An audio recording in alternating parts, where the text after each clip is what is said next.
February has been a pretty decent month in the world of VR, from new releases, beta tests, and overall great advancements in technology in the VR space that we need to talk about.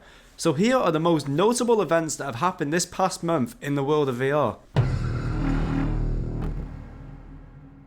Caveman Studios, the studio responsible for my favourite VR game Contractors VR, opened their closed beta stage for their new Battle Royale survival game Contractors Showdown. This game puts players up against 14 teams of 3 players, and so far it looks incredible. I can't post videos of the game as the closed beta is under an NDA, but there are various videos made by creators that have been given permission to post about it, so I would highly recommend checking them out.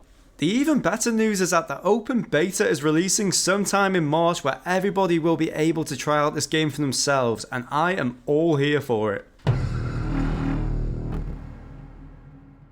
Another notable game that released this month that has been released onto PC VR is Bootstrap Island, a unique 17th century survival game where you're washed up on an island and have to fend for yourself against the horrors that are awaiting you.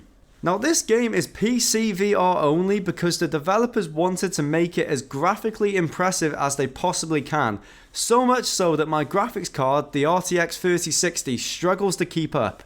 It might finally be time for an upgrade. This game released around the 24th of February, and I would highly recommend giving it a go if you have a PC powerful enough to handle it. The V62 update for MetQuest devices released early this month, as well as some cool features.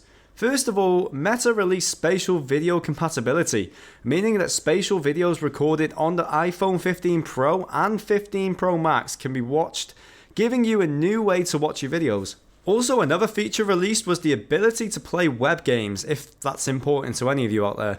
They also released Facebook live streaming to every user, which is cool, but other than that, all of the other released features are quite minor.